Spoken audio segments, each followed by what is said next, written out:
But Hood, which match are you most looking forward to at Backlash this weekend? Well, I have a question and a match I'm looking forward to, if you don't mind. Can I do both? Okay. Okay, All right, let's sure. start with the question. The question I have for the class is, what does a finish look like for John Cena as a heel against Randy Orton? Because Travis Scott's not going to do the Undertaker walk all the way down every single PLE. So I think a question is something we have not seen since early Cena. What does that look like? What does he need to do to win the match? What outside interference, or what does he do as far as dirty heel tactics to be able to get over Randy Orton? Because we haven't seen that in eons. Yeah. So I've seen this floated around on Twitter. I wish I could give credit to who I saw it to first, but I don't know. So credit to Okay. Twitter user 12345.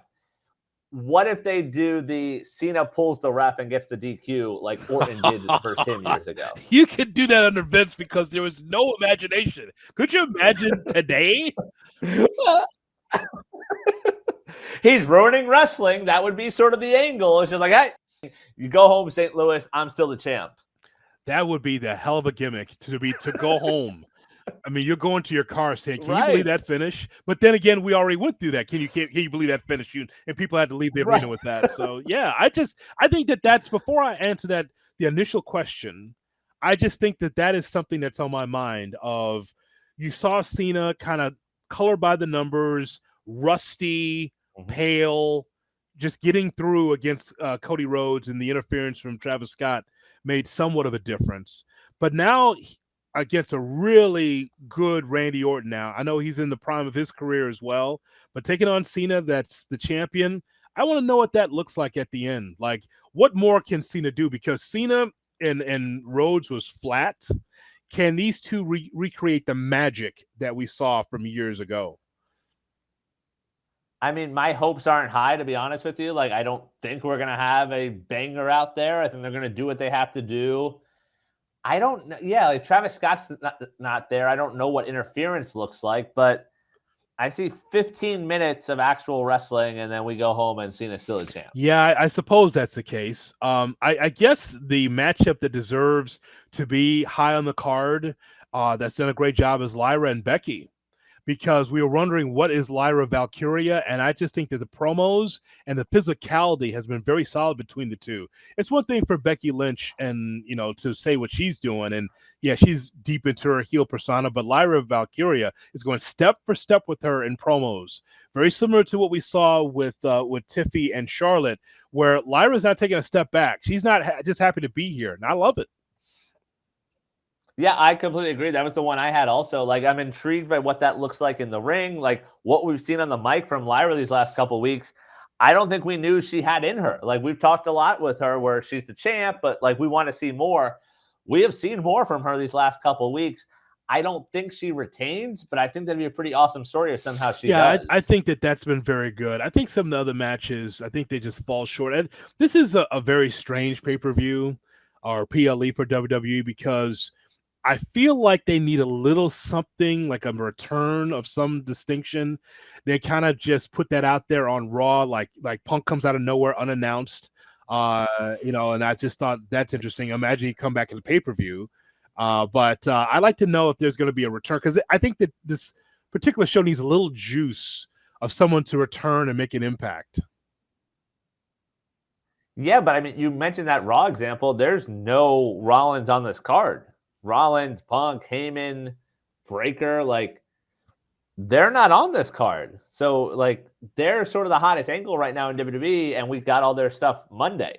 So I think that's a little weird. Like, yes, most of this card is, hey, we can watch on fast forward and watch some highlights. It's not something like, oh, I want to be in front of the TV for this. So it's lacking in that regard. But I don't even know who's out there return wise. Could this be where we get Dwayne? St. Louis. Was Dwayne just waiting a month? Like St. Louis, I'll show up there. That'd be unexpected. I believe in the slow burn of Triple H, but I don't believe in just stopping the stirring. He just turned the burner off and just like stop stirring the soup. You can't stop stirring the soup. Yeah. The slow burn, it's not ready yet. You're stirring it. Okay, fine. The idea that you just put the ladle down and just like, all right, well, we're just going to shut up. I mean, they're shutting off the soup and Backlash. Why you can't do that? Now you're taking the fan for granted when you do that. But they are like until fans stop showing up, they can keep doing this. We're a couple weeks away from Saturday main event in Tampa. Money in the Bank is less than a month away at this point. I'm looking up the date now, but like there is so much that they're punting on this, isn't it? June 7th is Money in the Bank, so it's a month away. Like they're going to be right into Money in the Bank. So this is the one. It's like, all right, you got your money. Enjoy St. Louis. Enjoy Randy Orton. Some near falls where you get your hopes up that maybe he's winning the title. And then they go home. Yeah, that's why I believe they need a little something, a little punch. And I don't know what it is. I'll put it this way. I believe something should happen, and because we didn't expect something extra to happen at Elimination Chamber. We just thought, oh, regular PLE, and all of a sudden there was some fireworks.